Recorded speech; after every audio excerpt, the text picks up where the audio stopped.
And we are live. G'day everyone, Mike Jeffrey here, and you're listening to My Creative Journey, Season 2, Episode number 9. Today, I am joined by someone who is not a photographer, which is super exciting for me on this podcast. You know, the idea of this podcast is to speak about the creative journey and what it's like to be a creative person, the ins and outs of creative life. Just so happens coincidentally that most of the people that I have in my inner circle are photographers. So that's who I've had on the podcast so far. And I've really enjoyed those conversations. But I do want to branch out and I do want to get other people on the podcast to speak about their creative journey. That's why I'm super excited that today I've got a good friend of mine, Pippa Moore, on the podcast. Pippa is a registered marriage celebrant here in Australia, and we chat about how she ended up in her dream job of being a celebrant. And to be honest, after hearing this conversation, it does sound like a pretty cool job. So I hope that you guys are interested in hearing this conversation that we had. It definitely didn't happen overnight for her, though. It was interesting to hear how Pippa went from actually studying drama at school, straight out of high school. She did a bit of stand-up comedy. She went to film and television school as well, hosted a radio show, which I thought was really cool, and then ended up being a marriage celebrant. It was really nice to hear how she went through everything and all those different stages over many years to then land in her dream job of starting her own business. And I think one of those things is like, you don't know what you're going to end up in. You don't know what the options are out there. I think especially for people coming out of school early in their career, don't know what they're going to do later on, because most of those jobs don't exist yet. I didn't know that I would be here when I first started. This definitely wasn't the dream job for me because I'd never heard of it before. I never knew that this was something that I could possibly be doing. So, you know, just going along with whatever happens, taking opportunities as they come. And one of the biggest things that I really took from this conversation with Pippa was like how many times she's changed course, and that just a good reminder that you're never too old to go chase after that dream career. You know, you're never too late in anything. It's never that you have to be stuck in one thing. And I think that that's so important for so many people is don't be afraid to change. If you're feeling stuck in a certain position, don't be afraid to change and take opportunities and go and run with them and see how they work. You know, you can always come back and do what you want to do later, but starting your own business is always such a big leap for anyone taking that jump to go and start your own business, and you don't know what it's going to be like. But so many doors will open by just taking that jump, and you'll open your eyes to so many different things that you didn't even know were possible by surrounding yourself with those type of people. And even hearing what Pippa had to say in this episode opened my eyes to so many different things that, you know, I didn't even know was an option to start as a career. So it's crazy that you can look back on where you started and not have any idea where you would have ended up today. And we hear that whole story from Pippa in this episode. A big part of Pippa's job as well as a marriage celebrant is learning how to tell stories and connecting with people. And we talk a lot about that in this episode. I think being artists, storytelling is crucial in everything that we do. No matter what type of artist you are, being able to tell story, but also human connection as well is a big part. And I emphasize this a lot when I'm talking to photographers especially, is that human connection is one of the best things that you can learn in a business, working with people, because it doesn't matter how good you are at your skill at the end of the day. When you're working in a human business, when you're connecting with other people, that is always the most important thing to get down. Plus, thinking about how you can tell a story and how you can convey story through art, so important. And we speak a lot about that in this episode. So much wisdom to be gleaned, even if you're not working in the same field as Pippa is. I'm sure not many of you are registered marriage celebrants out there, but you will get a lot from this conversation in hearing how she connects with her clients, how she tells the story, how she goes through that whole journey. And I think that was super important. Also, we speak a lot about confidence and self-belief and how far that goes through the journey, having that imposter syndrome, not feeling like you're meant to be here, because, you know, as a celebrant, who has really paved that path for you before? No one's handing down and saying that you're right to go and do this. Same with most artists. We all have that sense of imposter syndrome, and it always will come through. But I think that informs your art, and I think that means that you truly care. And we spoke in this episode about how much you really care about your art comes through. And if you're feeling like you're an imposter, or there's a big stakes riding on what it is you're doing, it's probably because you care and you truly care about the outcome. You want to do the best possible job, and that really comes through in the art. I think that will always be an advantage for you because you care more than the other person who just turns up and is just doing it for a job. So much important wisdom coming out of this episode, and I was super excited to talk to Pippa. So without further ado, please give a warm welcome to the kind, the caring, the extraordinarily funny Pippa. Hey Mike. Well, good morning, Pippa. Thank you so much for hopping on this podcast with me. It would be right to say that we've been trying to organize this episode for quite a long time, and actually trying to organize to do something together for quite a long time. I first met Pippa back in, 2021? Maybe 22, early. And we've been trying to plan to do something for so long. So it's great to finally get you on the podcast today.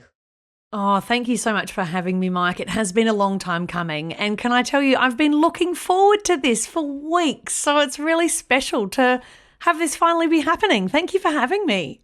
Yeah, it's really nice. I'm glad that you're looking forward to it as much as I am as well. I know that this has been, a bit of a new thing for me, starting a podcast, but it's actually been really nice to have conversations with other people. I think that's something that a lot of us forget being online, is that, there's more to it than just Instagram.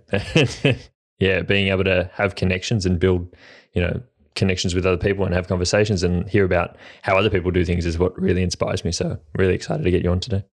That's what we're hardwired for, Mike, isn't it? Human connection. And can I tell you that from the episodes that I've heard of my creative journey, you're doing a fabulous job. They're sounding great. I appreciate that.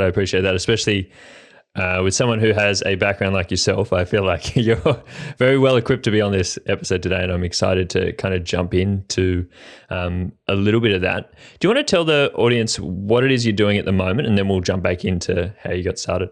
Great question. I am currently a full-time Commonwealth registered marriage celebrant, which is just honestly the dream job that very rarely feels like work. It's a wonderful space to be working in. So I'm supporting couples right across the eastern seaboard, Queensland, New South Wales, Victoria, pretty much wherever you want to go. I'll happily come and be a part of your wedding, which is really special. But also the other side of my business is also supporting families with funerals and end-of-life ceremonies as well, which is equally as special, and just getting to work with people every day and hear their stories and celebrate their stories is really very special. So it's still 4 years in, I'm still pinching myself. Yeah, it's honestly like one of the dream jobs. And I know working in the space as well, being able to be with people on those days and tell those stories, I know is so special, and you're very intimately involved. And I know when you say it's the dream job, it really kind of is. Like it kind of feels like, why are we being paid to be there? Because it's something that I'm sure you as well would just go and do out of just the enjoyment of it. Oh, I say to people all the time, which is a terrible thing to say when you're in business, I would honestly do what I do for free. That's just how much I love it. But, free doesn't put bread and milk on the table, does it, Mike? No, it doesn't, with the price of everything these days, unfortunately. But it is hard, I feel like. And that was one of the things that I definitely struggled with when I was starting. It was like, how do you charge for this? Like, I just honestly would love to come and do it. And I kind of feel bad, and especially you working in sort of like end-of-life ceremonies as well. Like that must be hard to sort of charge for that work, but you know how special it is and how much you provide. Definitely. And we could go down a rabbit hole about how do you work out what to charge and how to charge appropriately when you work in a business like this. But gosh, we could have a whole other podcast episode just about that, Mike. But I think a big part of what we do is really, it's our time, isn't it? It's not only our time, it's our journeys, it's our expertise, it's our skills, it's our strength, but so much of it is our time. And so I think really being able to value our time is a really big part of being on this journey and learning in the business, for sure. Absolutely. We were talking about it being the dream job, but I'm sure you weren't always in a position where, you've had the dream job. How was it that you kind of ended up being there? Because I've often had that question. How does one become a marriage celebrant? It certainly wasn't always the dream job, and it's been a long, winding road to arrive at this point in time, but there's been lots of wonderful chapters along the way. But would you believe it, Mike? I originally, when I finished school, wanted to be an actor. And I was determined that was my dream job, and I was determined that was the path that I needed to take. Drama was my happy place, storytelling, performing. And so leaving school, I was determined that the path to take was to get into acting school.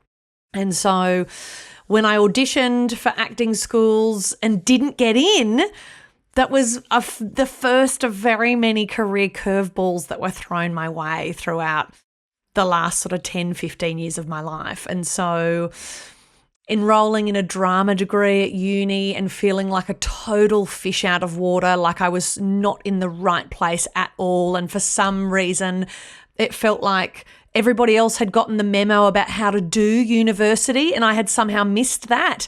And so I was just floundering. And then that led to me undertaking a 12-month intensive musical theatre course, training in acting, singing and dance. And that is where I discovered stand-up comedy.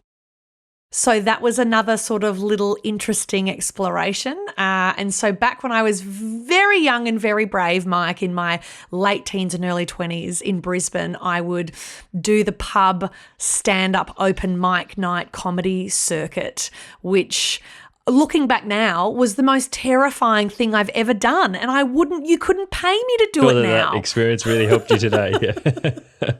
When you look back on that. Do you know, it really did. It really did. And looking back on it, I was the only girl doing it. It was very much a boys' club at the time. And what I noticed was that all the guys that I was doing it with, most of them would have kind of gags or shticks or punchline jokes, and that was how they would build their stand-up comedy routine. Whereas for me, I would get up on stage and I would just tell stories. I would tell funny stories about my life or things that had happened to me. And that's what I really enjoyed about it. The scene at the time was a bit gross. I look back now and I feel like it was a bit like licking an ashtray. And so after a couple of years, I decided that I didn't know if that was really what I wanted to do anymore. But I still felt so much like I was searching for my place in the world and how can I use my skills and gifts and talents and passions, and how can that translate into a job that, you know, not only pays the bills but is also really fulfilling. And so as many creatives do, you take jobs in hospitality and retail and things like that to kind of fill the gap while you're still trying to figure out how your creativity looks. And I felt really stuck for a number of years in those sorts of jobs. And it was really annoying because I was getting all this feedback that I was really good at what I was doing, and I was getting promotions and managing new stores and opening new stores. And it was really frustrating because I kept being told that I could climb the ladder and have this really successful career in retail or hospitality. And it just wasn't what I wanted to do. And I just felt like, how on earth is this my life where I feel really stuck and trapped in this thing that I don't enjoy doing and that I don't want to do, whereas the thing that I want to do seems and feels really unattainable. And essentially those sorts of things happened for quite a number of years. And in that time, I kept auditioning for acting schools and kept getting really great feedback and would get right to the end of the callback audition process, and then it wouldn't translate into being offered a place at a school. And I went off and studied script writing for film and television. And so I tried all these different things to try and figure out how does this fit? How does this look? And then after a while, landed a job working at a radio station, but I was in sales. And again, I was trying so hard to run away from this career in sales and it just was like something that kept hunting me down. And the frustration was unbelievable. And I was working Southern Cross Stereo in Brisbane, which is B105 and Triple M for anybody up in that part of the world that's listening. And I was working in sales, and it was just, my job was data entry and invoicing all day, every day, which, if you know anything about me, Mike, that's my worst nightmare. I went to work every day wanting to spoon my eyes out from boredom. And I'll never forget one day I got invited to go to a content meeting, and I would get invited to come into and sit in on all these creative meetings about what was going to go on air, and that was what really excited me. And so I would sneak away from my desk and go to all these meetings with other departments, and then I would get in trouble from the sales department because I wasn't at my desk doing data entry and invoicing. And I remember my boss saying to me one day after another little escape mission that I had gone on that day, he said, "I don't care if Taylor Swift herself walks into this building, you don't move your bum from your seat." And that was when I knew, Mike, That was when I knew this is not the job for me. But amazingly, that led to another opportunity of working on a radio show as a producer. And then that led to a wonderful opportunity of then landing a gig as a radio broadcaster hosting a breakfast show. When I finally landed in a job where I thought, oh my gosh, I've arrived. This is wonderful. This is the perfect intersection of people, storytelling. There's a great performative element to it. Finally, I've found it, which was really exciting. And that was a really great season to be in. So that was what I was doing before I became a celebrant.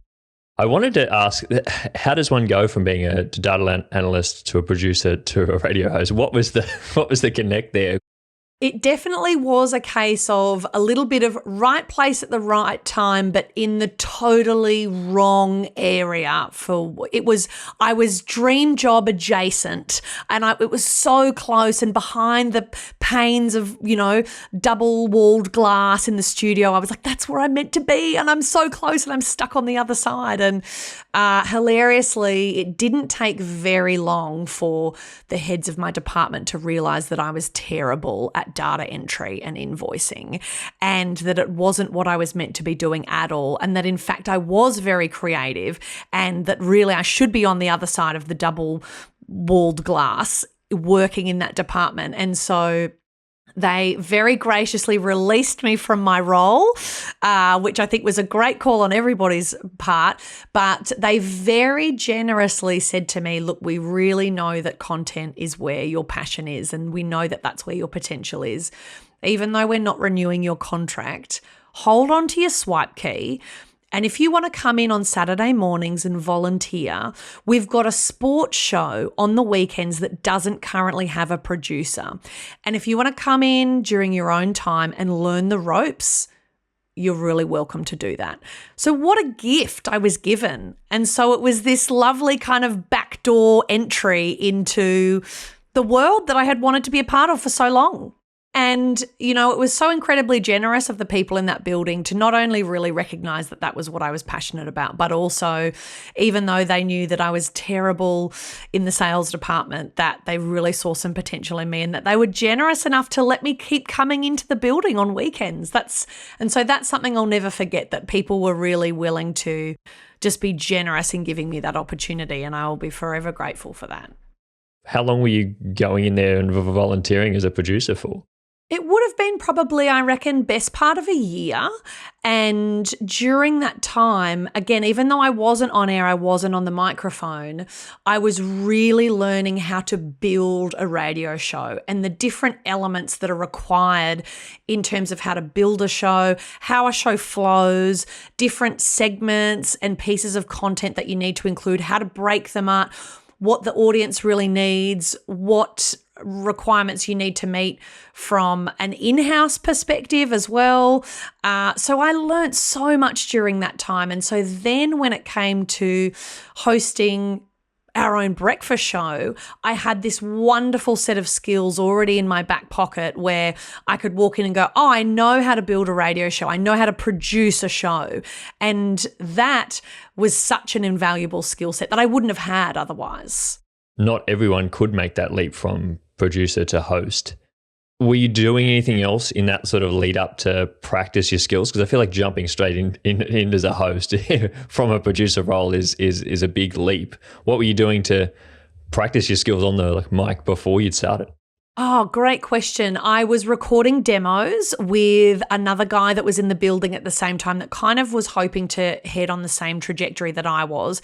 And we both just would jump in the studio and record segments and play around with different concepts and ideas.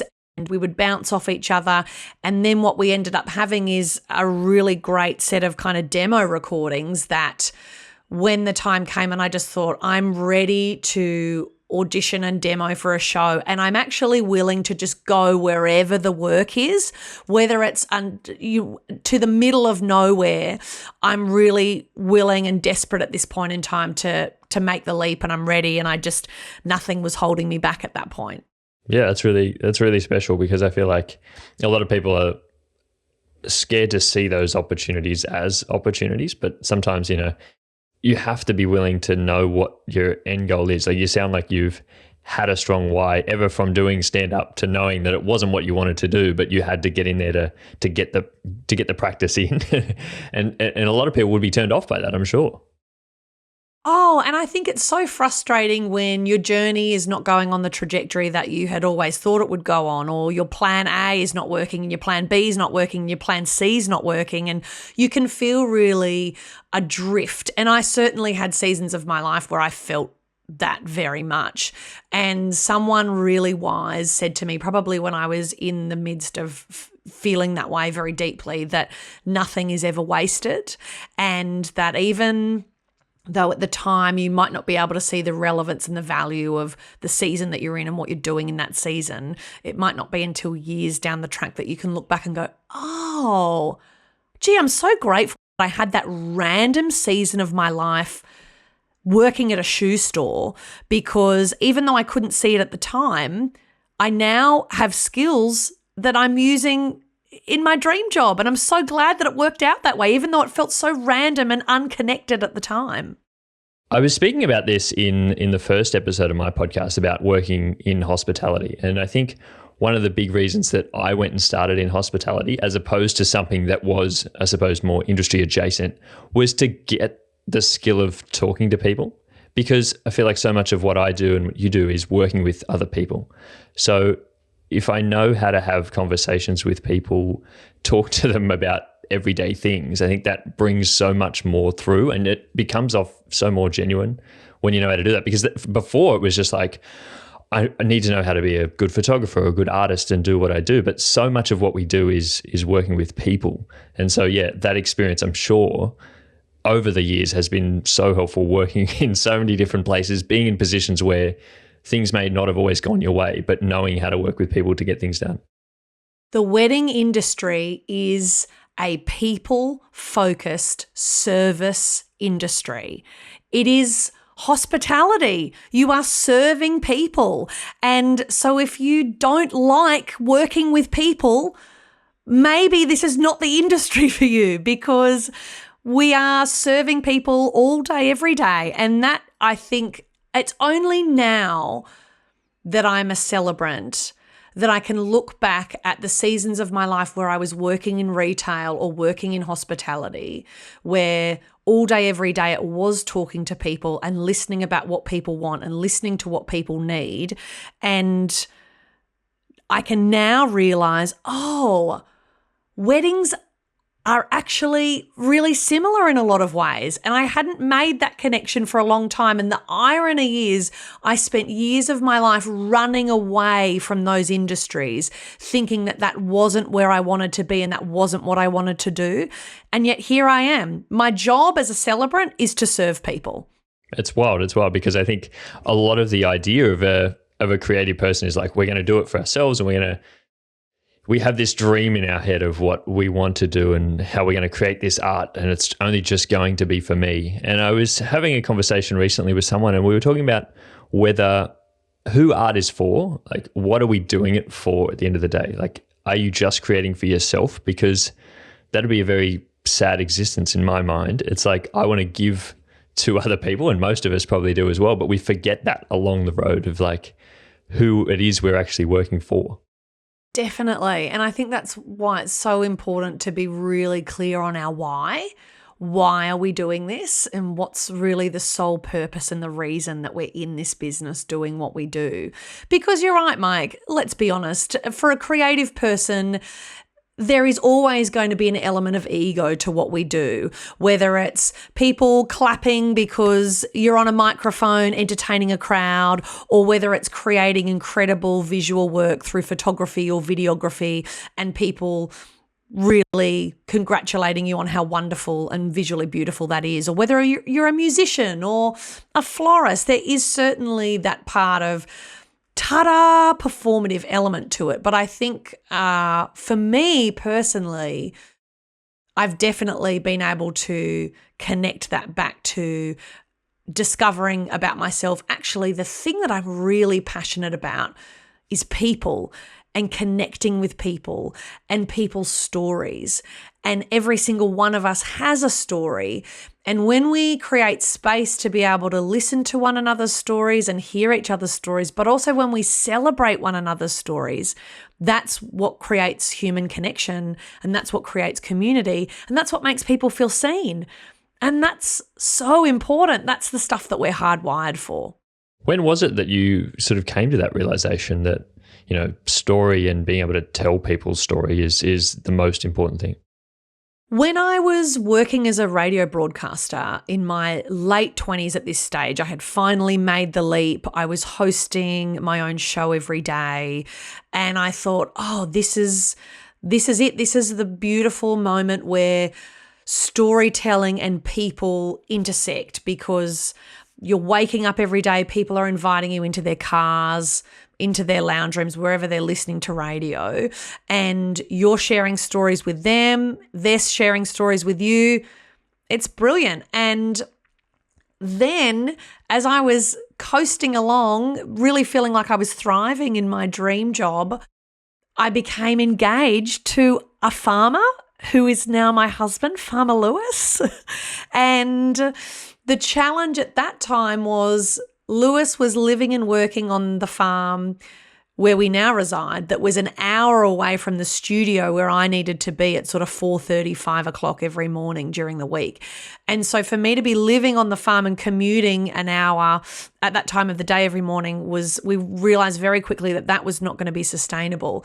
But we both kind of came to this crossroads where we realized we're both in our dream jobs and we're both doing what we love. How are we going to make this work? Do we need to move and somehow commute halfway? And I remember thinking, wouldn't it be great if there was another job that existed that combined the things that I really love, that I'm really passionate about, that focused on people and storytelling, but I didn't have to be tied to an office? Is there a job that exists where I could just do that from anywhere? And that at some point through exploring that train of thought was where being a celebrant, the penny all of a sudden dropped, and I went, I could do that. That works. That ticks all my boxes.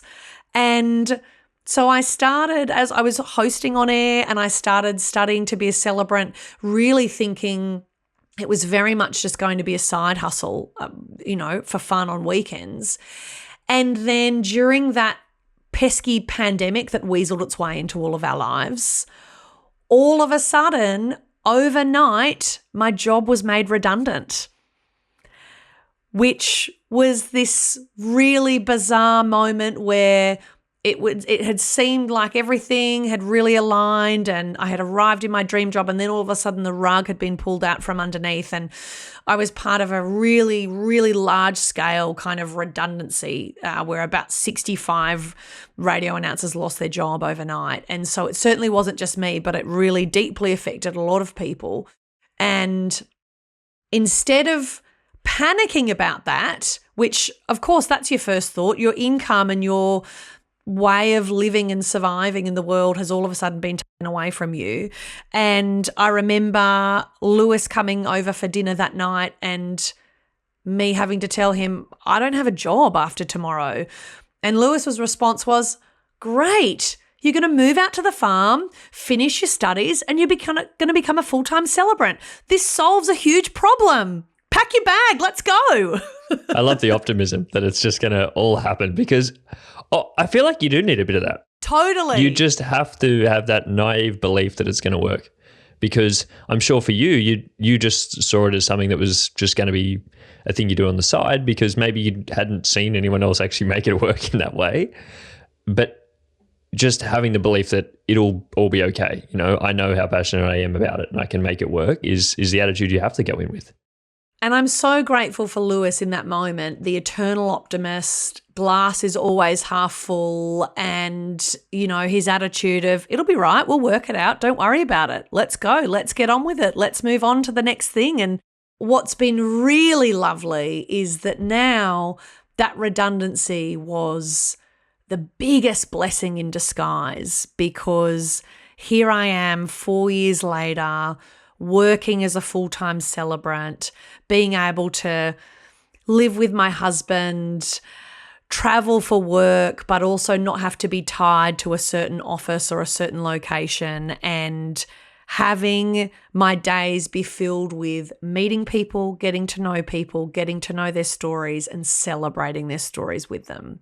Like, it's just the best. It sounds like, such a special job from the outside, like people coming to you at the best season of their life, asking you to help be a part of the best day in their life. Definitely. And it's such an honor and it's such a privilege, and it's certainly not something that I take lightly, because similar to when I was a radio host, if people are going to choose to listen to your show, there's that element of trust there that they have with you. They're letting you into their world and you're letting them into your world. And it's similar with working with couples, because what they're saying is, hey, come into our world. We want to share our story with you, and we want you to help us celebrate our story and celebrate it and tell our story really well. That's a big deal. It's a massive deal. And it also requires, as you said, you have to put a bit of your own story into it as well. Like the trust that they have is because of what you've done. So not neglecting your own way of doing it, but then also being trusted to tell their story as well. I'm sure that that's a hard thing to sort of balance. I think I really enjoy it. It's really special. And I think if we go back to sort of where I think about that all starting, I guess it probably really did start when I was in high school as a drama student, and really understanding and learning the importance of our stories and the power of our stories, and how when we share those stories with each other, that creates connection and that creates community. And just knowing that that was something that filled me with a feeling that really nothing else in the world does. And I think listening is such an important part of storytelling. And when we're able to create space to really listen to one another, and so that people feel heard and people feel validated and people feel understood. Again, these are just things that every single one of us as human beings are hardwired for. And your wedding is a really unique time where there's not really a lot of other moments in your life where you have the opportunity to stop and intentionally take stock of the journey that you've been on up until this point with your partner, and what you've journeyed through, what challenges you've had to overcome, really being able to celebrate your triumphs and your joys that you've experienced together. And so that's why I think that's what is part of what makes weddings so special, is it's a unique opportunity, and we don't get many other moments in life to do that. So if we're going to do it, let's do it really well. I think going back to what you were saying before, that bit of ego involved in what we do, I think that comes through slightly in when people get married as well. That wanting to be able to share in this, wanting to be able to tell the story, wanting to have a celebration, all wraps up in that, of course, but it comes deeper than that, because not a lot of people get asked about their relationship on a day-to-day. They don't get the opportunities to tell that story. So you may be one of the first people to, ask them about it openly, and for them to be able to feel comfortable in a space to give you an honest answer, an honest recount of their whole journey. And that's why it's so special, because, and I think a lot of couples potentially don't realize when they enter the wedding planning process, that your ceremony is a crash course in vulnerability. Think about it. You are standing up in front of a group of people. There's a microphone involved, and part of your ceremony is to declare words and promises to one another that have incredible weight, that have incredible significance, but that also you are being really open and honest with your partner about how you really feel about them, potentially in a way that you never have before.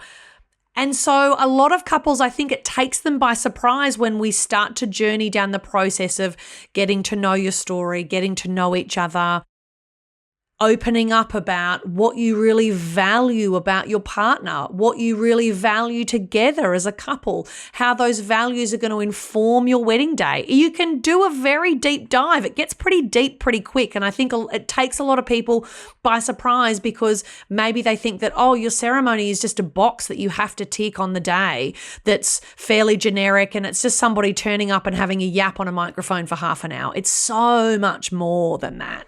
How do you get people over that hurdle of not wanting to open up or not fully understanding what it is that they're coming to you to do. Like, they've asked you to do this and then they don't fully understand that you're going to be pulling back all these layers.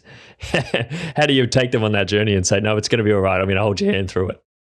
Totally, because it's overwhelming for so many people. And look, maybe this isn't how many celebrants operate. I'm not sure. Some celebrants might just be really happy to just tick a box and move on. But I think the process of how I really like to work with couples is very relational, and it starts by letting them know this is a journey that we're going to go on together, and we're going to build a relationship with each other.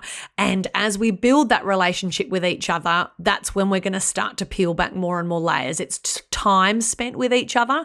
And the more time you spend with someone, as you know, the more that you discover about that person. But I think when couples share with me, and the fairly global process that celebrants have of a questionnaire in some form or another as part of getting to know your couples, where they really share information with you about them, their partner, and their journey that they've been on, you can tell pretty quickly if, their answers are fairly surface level. And then for me, it's about going back to them and going, hey, you've got some really great surface level stuff here, but I've got a feeling that there's more to you and there's more to your story than what you're actually letting on. And just letting them know that it's them opening up and going deeper on those more vulnerable levels is not for my benefit. It's for their benefit, and it's for the benefit of their partner on their wedding day, so that when they are standing at the top of the aisle or altar or underneath their arbor or whatever it may be, the end result is that the couple feel unbelievably connected to one another in that moment. And if they can lean into that and trust, and that's why trust is such a big part of what I do as a celebrant, and that's why I don't take it lightly or for granted at all. But when people can lean into that process and trust that process, that's when you can really start to find the gold. How is it that you're able to, tell that story in a way that other people are happy with? I know that you've spoken about the connection that you build over that course of time, but do you also understand how it is that they want their story told as well? It's a very collaborative process, and I really like couples that I work with to feel like they are, to a certain extent, in the driver's seat, and that they have a level of creative control over their ceremony. So really being able to understand the values that that couple holds, the things that are really important to them, the kind of people that they are, and understanding what other elements of their day are they bringing together so that they're creating a wedding that feels really authentic to the people that they are. That's going to be so incredibly important. Really, as a celebrant, in a lot of ways, the role is actually not about me. The role is about the couple. And my role as a celebrant, rather than having it be the Pippa show, which would absolutely feed my ego, but if I wanted to feed my ego, I need to go and be a full-time stand-up comedian. And I've already been there and I've done that, and I'm not interested in doing that anymore. The role for me as a celebrant is to, and as Ben Ager, who is a wonderful celebrant, put this so brilliantly when I attended one of his creative writing workshops for ceremonies, described it. He said, our role as a celebrant is to draw a beautiful gold gilded frame around the couple, and for the focus to be on them and for us to elevate them so that everybody at the ceremony feels, oh my gosh, we love these guys. They're so amazing. We're so thrilled that we get to be a part of this with them. And so that the couple are standing there going, wow, we're so proud of our story. That's really what it needs to be about. The minute it becomes about me and my own stuff, that's when I think probably I've deviated from my why, and that's what it's all about. You spoke about the creative process there a little bit. What is it that goes into that creative process between like wedding to wedding for you to put that together, put that story together? Are there things that you're doing along that way to make it unique? I think if I was to describe it on a corporate CV, you could probably describe it as client relations, because that is such a big part of my role as a celebrant. It's relationship building. It's connecting with these couples and really investing in having time with these people so that on your wedding day, I don't feel like a random stranger that's just lobbed up and is reading off a sheet of paper that you've sent me. That relationships has to be at the center of that. And that's where trust comes from. And that's really such a big part of what I do and the process. And that's just, a lot of that is time. It's time with people and investing in that time with people. And that's really when couples invest with me as their celebrant, that's the investment that they get in return, is time, so that on the day that it feels like a very trusted friend that has their story in their hands. I also wanted to touch on why it is that people, are choosing you as their celebrant, because I think about this a lot in like the creative process, that I know what I want to give to people, and I know that the artwork is so important and those images and being able to document a day, but I also want to bring my own style to it and make sure that, I'm doing a service to them because they ultimately chose me for me. What are those things that you're doing to not make it about yourself, but make sure that you've put enough of you into it that warrants them actually choosing you? Oh, Mike, that's a really great question. I think being really confident in the person that you are and your unique journey and your unique set of skills and strengths and talents. And mind you, this is very much a work in progress. But I think when you can become more confident in that and more confident in knowing that this feels like my purpose, this feels like the thing that I'm meant to be doing and how I'm meant to be showing up in the world, that's when I think there's a freedom that comes with that, when you're able to just be your authentic self, and that ends up being enough, rather than constantly feeling like you need to be emulating the cool kids on Instagram and doing the right things and posting the right kind of reels and creating the right kind of content for social media. That's a tricky, messy place to be. And so certainly when I started, my confidence levels were not where they are now. And even I've got so much more growth to do in that area. But I think the more you can learn to really be confident in what you're doing and the person that you are and what you're offering, that certainly really helps bring a clarity to your why and how you go about doing things. I get a lot of questions about people asking how do you bring a style to your work? And I say that I am the style. So you don't have to go above and beyond and try to be someone else every single time. You have it so deep in you, based on what we've talked about before about, your experiences up till this point. You are you, just be yourself. And that is what people want. It's nothing about, I'm sure you don't have to put in specific words into when you're giving that story for people, or have a certain way of speaking. People just want you. And that can be something hard to accept and hard to grapple with. And that's definitely been something that I've been working with over time, because there's definitely pressure. Because if you look at my Instagram account, it's not this gloriously curated account where all the images have the same filter and it flows really nicely and it's, got this great aesthetic and it's visually pleasing. It's just me and my life and the weddings that I'm doing. It's all just a mixed, jumbled bunch of all of those different pieces of life. And so sometimes I do feel pressure that, do I need to be trying to be more of a cool girl, aesthetic celebrant? But then when I think more about that, I think, well, that's actually probably not really who I am. So maybe I just need to keep being me. And so far, it's been working.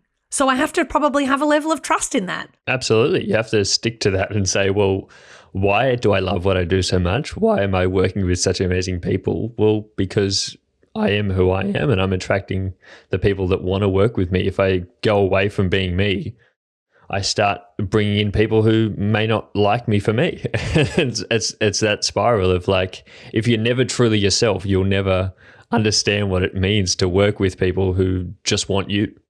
That's right. And I think too, that also comes with a level of understanding that I work with lots of different couples, and couples will have all kinds of different personalities, backgrounds, will come from a variety of different socioeconomic backgrounds. They'll have different wedding budgets. All of those sorts of factors come into play, and different things will be important to different couples on their wedding day. So I think also be yourself, but also not being so rigid in that, well, this is me, and if you don't like it, too bad. Suck eggs, go and find another celebrant. I think having a level of flexibility where you can also meet people where they're at. I think that's also really important.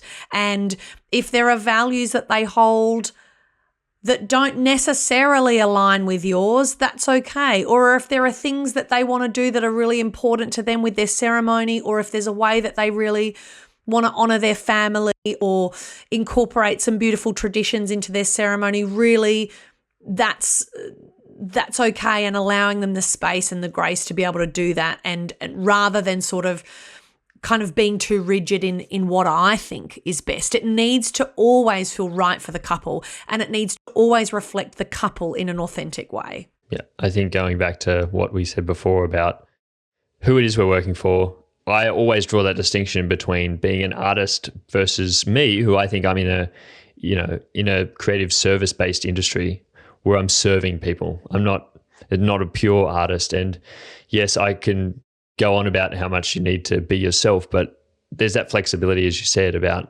how can you best serve the other person. That is me, really. That at the crux of it, who I am is how I'm best serving other people. So continuing to do that, and I'm sure for yourself as well, like, serving other people is what you do, and it comes through your artwork. But first and foremost, it comes from that deep need to want to help other people and want to have their stories told.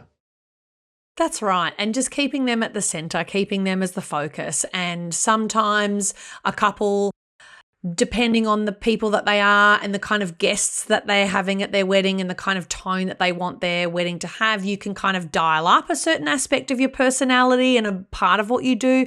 But then also, if it's a different kind of wedding and perhaps it might be a more formal setting, or guests might be of a different age demographic, or a number of different factors, you can kind of adjust the dials based on what the couple and the guests really need, but still be true to you and who you are. And especially with end-of-life ceremonies, there's such a gentleness and a sensitivity and a respect and a reverence that comes with that, and being able to walk alongside families and just really, really listen to the things that are important to them and what they need, and even try and be a bit intuitive about perhaps what they might need, but they don't know how to verbalize that at that point in time, particularly if you're in the throes of a really raw and fresh grief.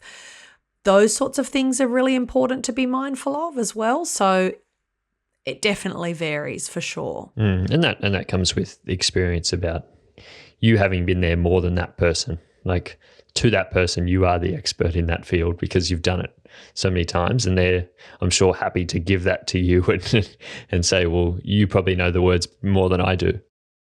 Well, and I just think people are so interesting, and I find the journeys that people have been on so interesting and fascinating, and I think if we can stop and take notice of that, we'll more often than not be really captivated by what people have to share with us, and that just is a really special part of what we get to do. I think for you, Pippa, you are someone that, comes across super confident in the work that you do. And I'm glad you brought it up before about talking about that confidence building over time. I want to ask, do you feel confident in the work that you do? And was there a point where things started to change for you? I definitely think I'm on a journey with confidence, to use that phrase that might sound a bit wistful. But gosh, you talk about confidence, you could easily talk about comparison. And Mike, some days, it's most hours of most days that I'm stuck in a comparison rut and not feeling confident in myself.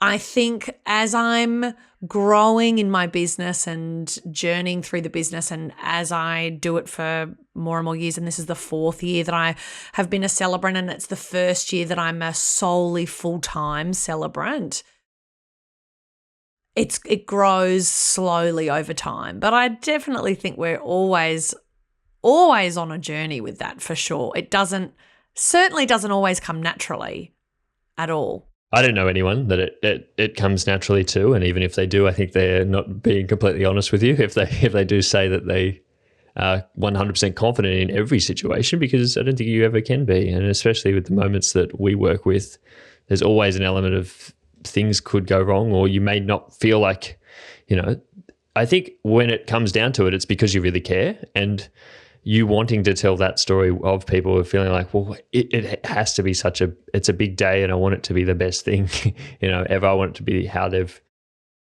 the best way that they've ever heard their story, and putting that pressure on is always going to be hard, and your confidence will always try to fight back against that.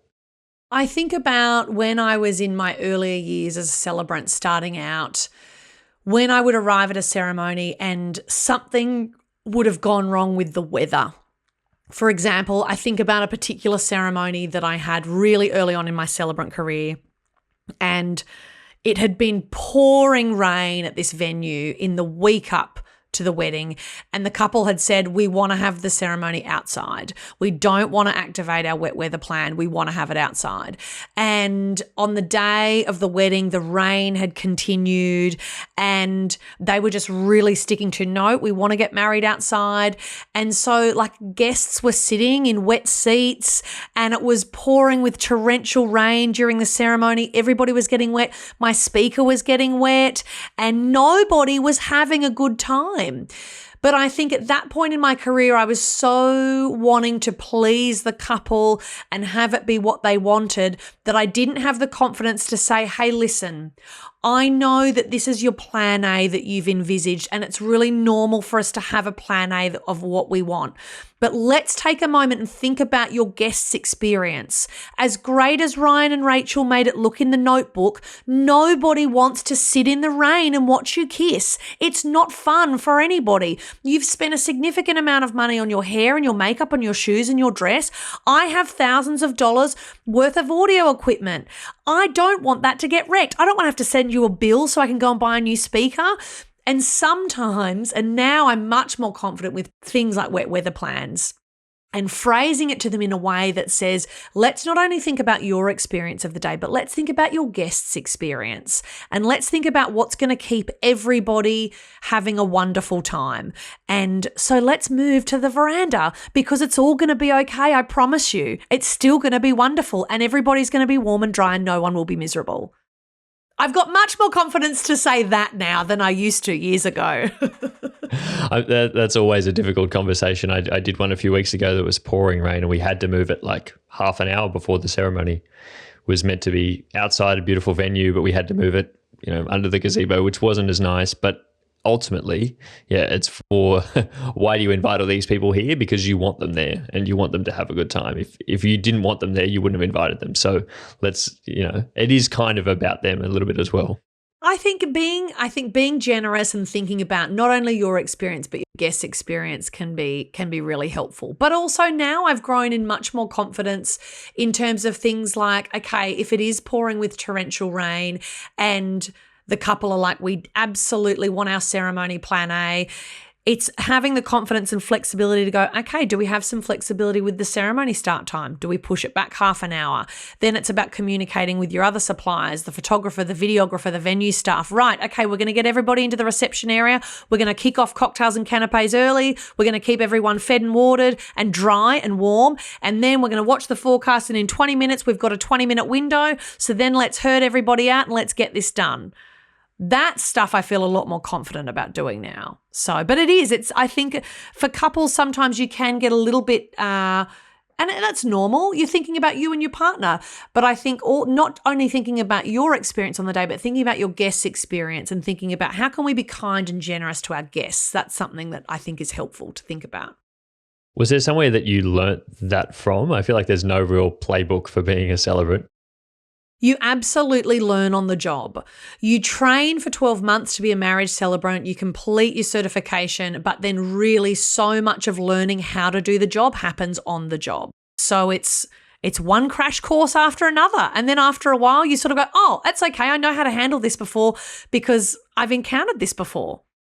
Exactly. It's like being in those situations. Again, this is what people are paying you for. It's the experience, and going back to understanding that is valuable. That that holds a lot of weight in what we do, but also, being able to calm someone down a half hour before they're about to get married, when they may be stressed about the rain, or maybe stressed about, is this what they want to do? Or maybe stressed about the way things are going to go, guest experience. There's a lot of pressure in that, and experience, I'm sure, helps. And thinking about finding suppliers to work with you that are really creative problem solvers, that is such an invaluable thing to have with your suppliers where, if the proverbial hits the oscillator at some point on the day, do you have people around you that can spring into action really quickly and go, that's okay, I'm going to present you with some options of solutions. Here's how we're going to move forward, and be really confident and really proactive about doing that. And all the while thinking about what's going to be the best experience for the couple and for their guests. That's so invaluable. And a lot of couples don't think about that, I guess, maybe when they're finding their suppliers. Find people who are really good problem solvers, because weddings are living, breathing, moving beasts, and it's very, very rare that nothing will ever go wrong.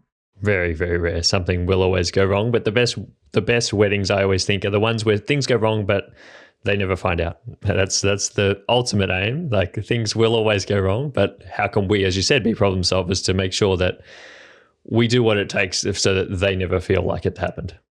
And the best weddings for me, it's so true, Mike, but also the best weddings for me are the ones where, if you think about your suppliers, your photographer, your videographer, your celebrant, your florist, your hair and makeup team, your caterer, your venue, your coordinator, whoever it might be, the best weddings are where the suppliers embody the attitude of really coming together as an ensemble cast.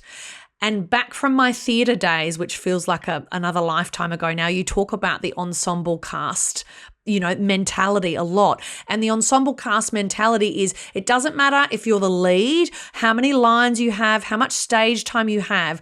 If you walk onto stage with the motivation of, how can I in this scene make everybody else that I'm on stage with look really good?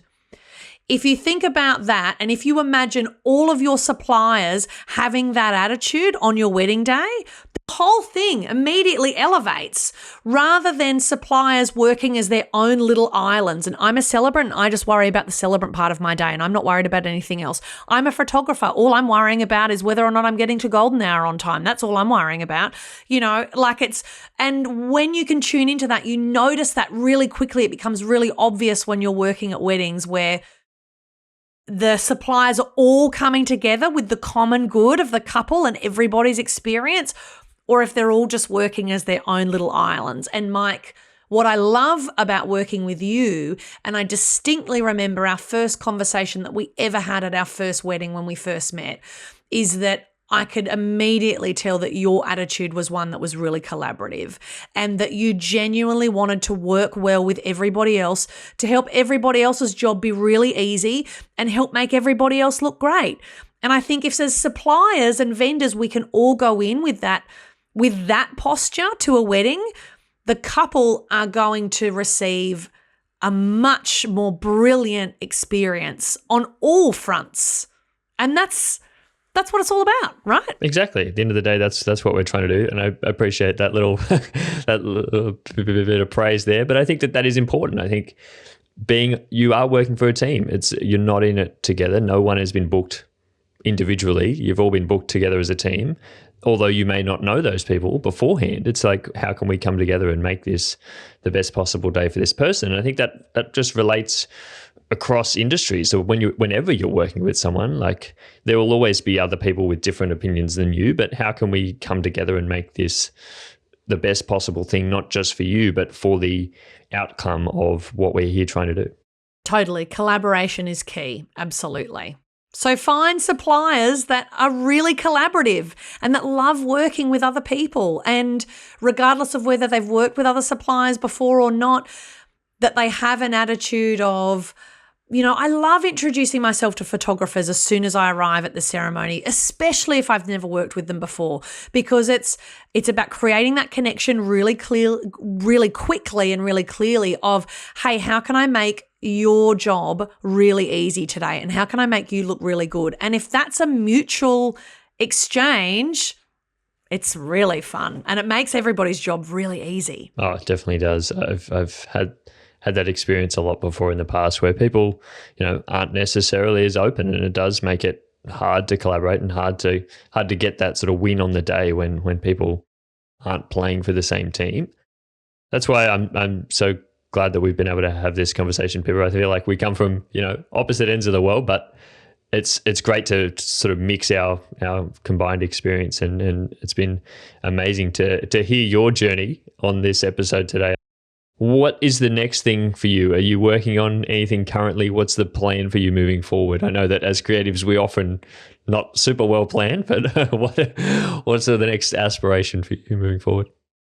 What's next? The ever overarching question of creatives. I think at the moment for me, it's focusing on continuing to do what I do and do it really well.